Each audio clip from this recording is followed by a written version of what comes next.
চেয়েছি। আমি নিজে সংবাদ মাধ্যমে কাজ করি, গত 25 বছর থেকে সংবাদ মাধ্যমে কাজ করছি এবং বর্তমানে নিউজ লাইভ বাংলার মতো একটি প্রতিষ্ঠিত স্যাটেলাইট নিউজ চ্যানেলের সাংবাদিক হিসেবে কাজ করছি। ঠিক আছে, আমার দাদা মানে অনলাইন গেম নিয়ে একটা ভিডিও বানাইছিলাম, তো এটা অনেক ছেলেরা কমেন্ট করছেন যে অনলাইন বেশ মানে এডিক্টেড না, তো এটা নিয়ে আপনার মতামত কিতা হইবা?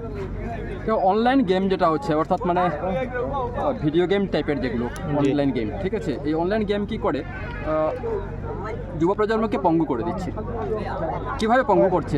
যুব প্রজন্মকে পঙ্গু করছে ঠিক এভাবেই যে ওরা কিন্তু গৃহবন্দী হয়ে যাচ্ছে। ইনডোর গেম ঠিক আছে, যেমন আমাদের ব্যাডমিন্টন আছে বা টেবিল টেনিস আছে, এ ধরনের যে ইনডোর গেম এগুলো তো ঠিকই আছে, কিন্তু মোবাইল আসক্তি যেটা, সেটা মোবাইল আসক্তিটা কী হচ্ছে যে আমাদের যুব প্রজন্মকে গৃহবন্দী করে দিচ্ছে।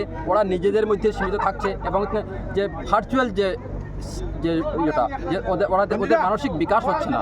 ওরা কিন্তু সেই আসক্তির কারণে যেভাবে ড্রাগস একটি আসক্তি, ঠিক ড্রাগসের মতোই কিন্তু অনলাইন আসক্তিটাও কিন্তু যুব প্রজন্মের জন্য খুবই খারাপ।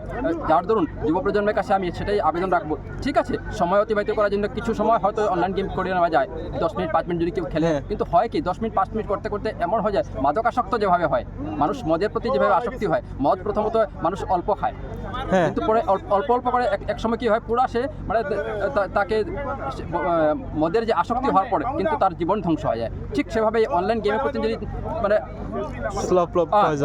এটা স্লো পয়জন থেকেও স্লো পয়জন না, অ্যাকচুয়ালি বলতে গেলে এটা পয়জন।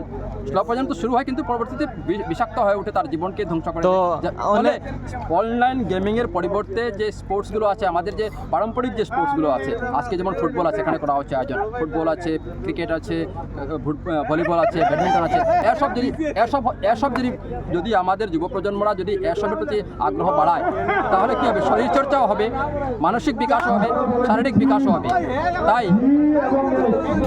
তাই তোমার মাধ্যমে, তুমি যেহেতু আমার কাছে জানতে চাচ্ছ, তোমার মাধ্যমে আমি আমাদের যুব প্রজন্মের কাছে আমার এটাই অনুরোধ যে এই মোবাইল আসক্তি ছেড়ে বাস্তবে ফিরে আসো, বাস্তবে যে গেমগুলো খেলো। দেখো আরেকটি কথা তোমাকে বলি, শুধু মোবাইল আসক্তি নয়, এই যে ফেসবুকের যে বা ইনস্টাগ্রাম এগুলো যে আছে, এগুলোতে তুমি একটা জিনিস ফলো করবে যে এক একজনের মিলিয়ন ফলোয়ার্স আছে, লক্ষ লক্ষ ফলোয়ার্স আছে, লক্ষ লক্ষ ফ্রেন্ডস আছে, কিন্তু সেই মানুষটি যদি কখনো কোনো বিপদে পড়ে যায়, তাহলে সেই মিলিয়ন ফলোয়ার্স থেকে একটা ফলোয়ার কিন্তু তার সাহায্যে আসবে না। আসবে কে?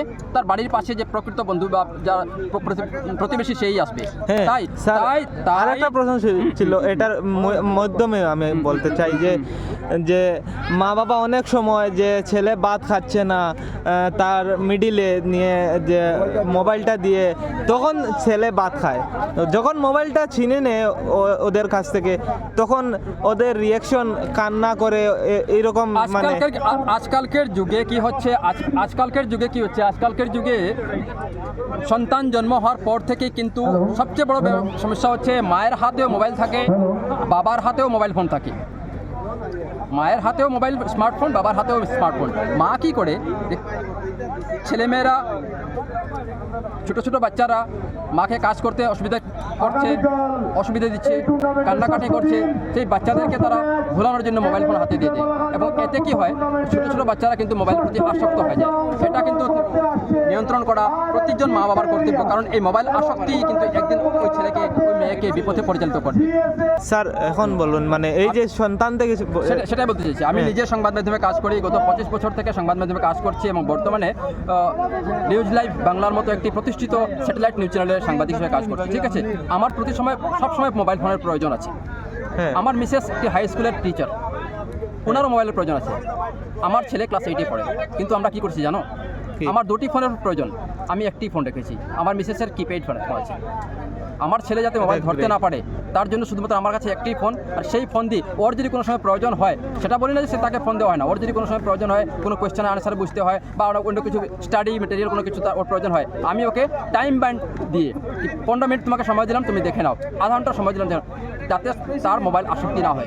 এভাবে প্রতিজন অভিভাবককে সতর্ক হতে হবে, নিজের ছেলে মেয়েকে যাতে মোবাইল আসক্তি থেকে দূরে রাখার জন্য মা বাবাকেই সতর্ক হতে হবে। মা বাবারা কী করেন, ছেলে মেয়েদের আবদারে 10 লাখ, 1000 টাকা, 20,000 টাকা, 30,000 টাকা দিয়ে মোবাইল কিনে দিয়ে দেন, এবং এতে কিন্তু ওদের জীবন ভালোর দিকে, কারণ মোবাইল ভালো জিনিসটা অনেক আছে, কিন্তু হয় কি, ভালোর পরিবর্তে খারাপের দিকেই বিশেষ করে যুব প্রজন্ম চলে যায় এবং ওদের জীবন নষ্ট হয়। তাই সবার কাছে, প্রত্যেকজন মা বাবার কাছে আমার এটাই আবেদন থাকবে যে ছেলে মেয়েদের ডাকে সাড়া দিয়ে বা ছেলে মেয়েদের যে চাহিদা আছে সেই চাহিদা পূর্তি করতে গিয়ে আপনারা কিন্তু ওদের হাতে মোবাইল ফোন তুলে দেবেন না। ওরা ওদের যে প্রাপ্তবয়স্ক হওয়ার পরে ওদের হাতে মোবাইল ফোন তুলে দিন, ওরা তখন বুঝবে মোবাইলে খারাপ কোনটা ভালো কোনটা, এবং সেভাবেই তারা মোবাইল ফোনে ব্যবহার করবে। ঠিক আছে স্যার, ধন্যবাদ স্যার।